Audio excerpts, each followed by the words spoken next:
บายดีเนาะมื้อนี้ก็สิมาร้องเพลงให้ฟังเนาะชื่อเพลงฮักพ่อและแม่เนาะ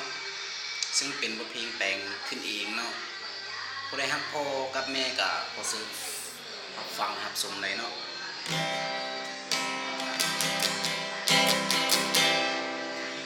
ลูกขอจดจำแต่นี้ต่อไปพ่อ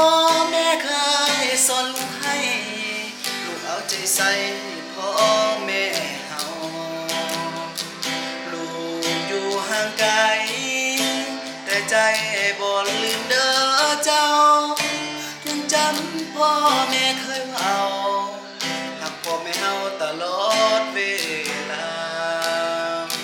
ลูกขออวยพรให้พ่อให้แม่สุขดีแต่ความเจ็บบ่ให้มีสุขดีตลอดเวลา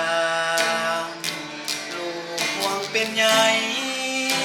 ให้พ่อสุขดีก้าวหน้าอีแม่ก็คือกันลารักษาสุขภาพในเด้อพ่อแม่ลูกเป็นห่วงพ่อแม่ตลอดเวลาคิดฮอดพ่อแม่เอาบ่ลืมลาความหลังจากแท้จดจำได้เด้ออย่าลืมความหลังพ่ายแพ้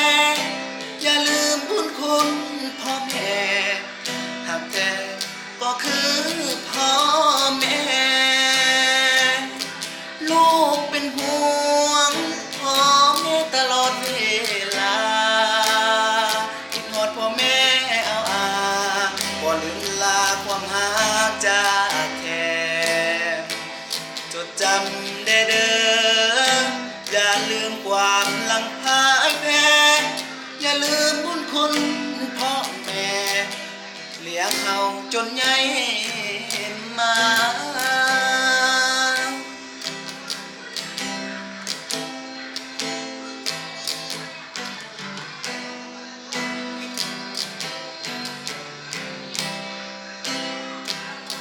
ลูกเป็นห่วงพ่อ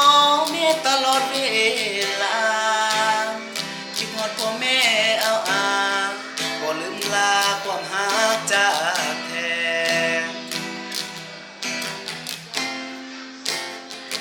จดจำได้เด้ออย่าลืมความหลังพ่ายแพ้อย่าลืมบุญคุณพ่อแม่หากแท้ก็คือพ่อแม่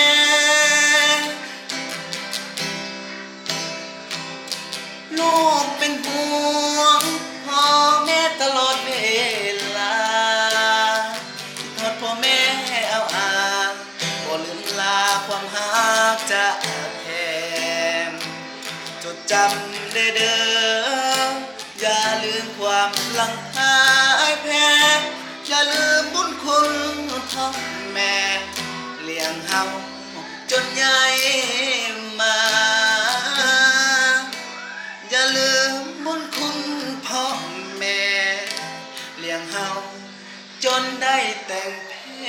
งมา